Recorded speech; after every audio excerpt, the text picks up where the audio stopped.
Գյուրջան Կասկադ, հասանելի բնակարաններ 65 ամիս մարման ժամկետով։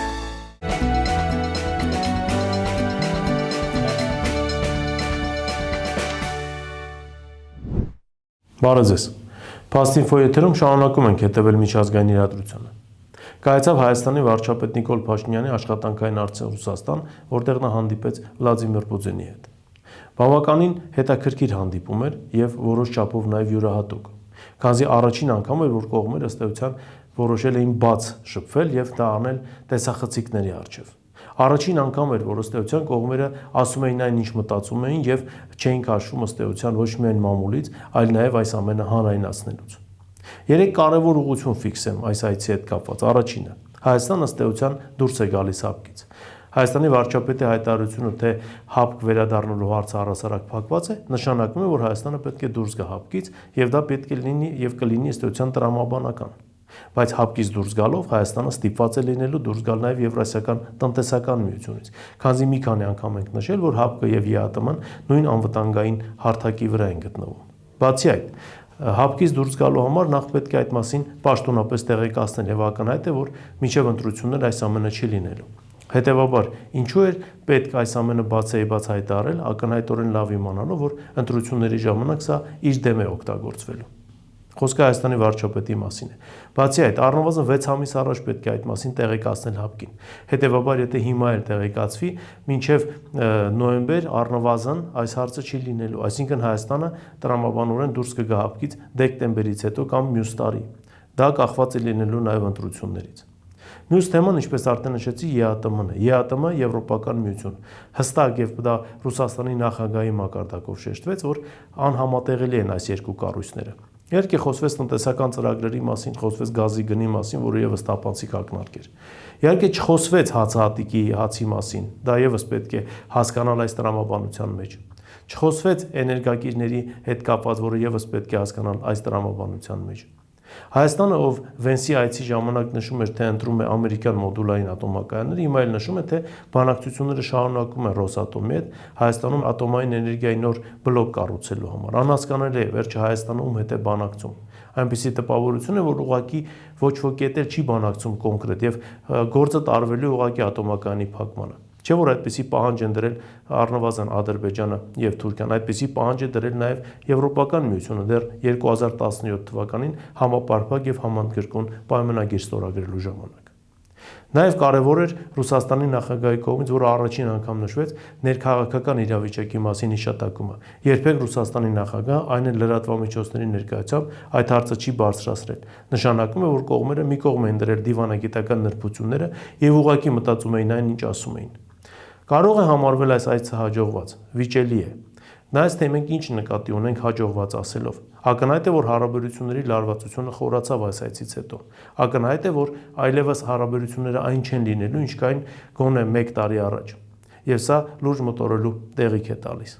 Ամեն դեպքում ինչքան էլ քաղաքական առումով տարբեր դիրքորոշումներ լինեն, մի բան պարզ է, տնտեսական առումով Հայաստանը զգալի կորուստներ է ունենալու, եւ որ ամենից ահավորն այն է, որ Եվրոպական միությունը պատրաստ չէ այդ կորուստները փոխհատուցել, քանզի ինքն էլ այս պահին գտնվում է բավականին ծանր վիճակի մեջ եւ նաեւ ունի այն նույն խնդիրները, խոսքը էներգակիրների մասին է, որը անկասկած ունենալու է նաեւ Հայաստանը։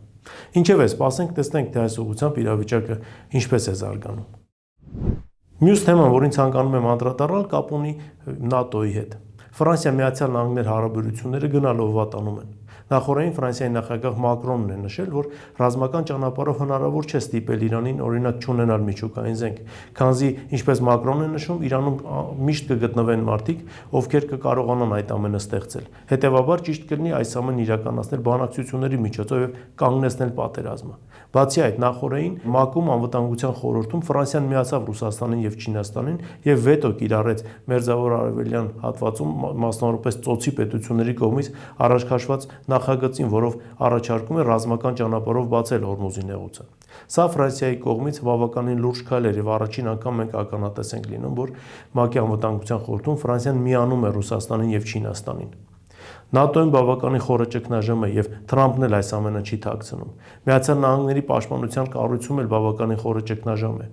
Միացյալ Նահանգների պատերազմի նախարարի հրամանով աշխատանքից ազատվել եւ թոշակի է ուղարկվել Միացյալ Նահանգների զինված ուժերի գլխավոր շտաբի պետը։ Բացի այդ, ամերիկյան մամուլը նշում է, որ եւս մեկ 4 աստղանի գեներալ ազատվել է պաշտոնից։ Սա բավականին լուրջ է, սա նշանակում է, որ ամերիկյան զինվորականության մեջ էլ կա լուրջ բողոք Տրամփի վարած քաղաքականության, մասնավորապես Իրանում պատերազմ սկսելու հետ կապված, քանզի եթե դու սկսում ես պատերազմ չունենալով քո դաշնակիցների աջակցությունը, նախորդ տեղեկ չպայելով նրանց քո պլանների մասին եւ հետո հասկանում ես, որ միայնակ ես մնացել, այդ պատերազմը հաջող ավարտ չի կարող ունենալ։ Նման փորձ Միացյալ Նահանգներն արդեն ունի Վիետնամում, Աֆղանստանում, Կորեայում, հետևաբար Իրանը նոր Վիետնամ կարող է դառնալ Տրամփի համար։ Նաև հաշվի առնենք այն հանգամանքը, որ առաջիկայում միջանկյալ ընտրություններն են, եւ եթե ռազմական գործողությունները մինչ այդ չավարտվեց, ապա Տրամփը մեծ հավանականությամբ պարտվելու է այդ ընտրություններում, եթե ասում ենք Տրամփ, գործ ունենք նաև հանրապետական կուսակցության մասին, եւ իշխանության եկած դեմոկրատները կարող են նաև առաջ քաշել եւ ըստ այնք առաջ են քաշելու Տրամփին անվստահություն հայտնելու հարցը։ Ինչևէ, սպասենք տեսնենք, թե իրավիճակն այստեղ եւս ինչպես է զարգանում։